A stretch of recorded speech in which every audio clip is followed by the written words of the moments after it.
দ্বাদশ শ্রেণীতে খারাপ ফলাফলের জন্য বিদ্যালয়ের প্রধান শিক্ষক মা বাবাকে ডেকে বলেছিলেন, কোন জাদু ছড়ি ঘুরিয়ে ছেলেকে পাশ করাবেন শুনি। মাকে এই প্রথমবার কোনো অচেনা ব্যক্তির সামনে কাঁদতে দেখেছিলাম। বাবার মাথা নিচু হয়ে গিয়েছিল। বাড়ি ফিরে বেধড়ক মার, মারতে মারতে হাউ হাউ করে কেঁদে মা বলেছিলেন, আর কত জ্বালাবি, তোকে ঘিরে যে স্বপ্ন দেখেছিলাম আমরা, সব তো শেষ করে দিলি। বাবার কষ্টের টাকা ধ্বংস করছিস, পড়তে যাস না, কোচিং এর টাকা চুরি করিস, নেশা করিস, আর কি বাকি রেখেছিস? শুধু আমাদের মুখে আগুন দিতে। তুই হচ্ছিস পেটের শত্রু।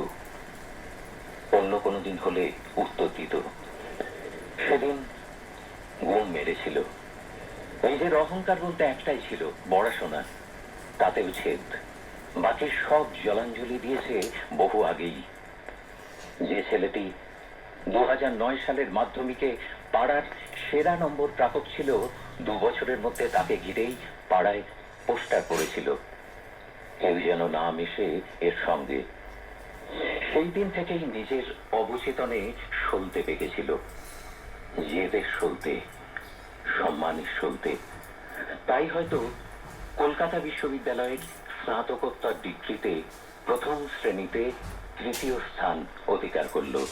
থিয়েটার করল, মঞ্চে হাততালি করল, কর্মক্ষেত্রে তৈলমর্দন বা রাজনীতি ছাড়াই পদোন্নতি হলো, ম্যাগাজিনের সহ সম্পাদকের ভূমিকা পালন করল। নিজের জীবনের ছোট ছোট অভিজ্ঞতা এবং দৃষ্টিভঙ্গিকে পাথেয় করে আকাশবাণীর প্রাত্যহিকীতে চিঠি লেখা শুরু করলো এবং পঠিত হলো।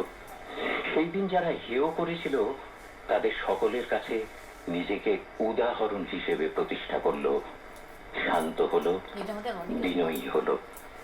এই জেদের আগুন যেন না কমে, এই সলতে যেন পাকতেই থাকে।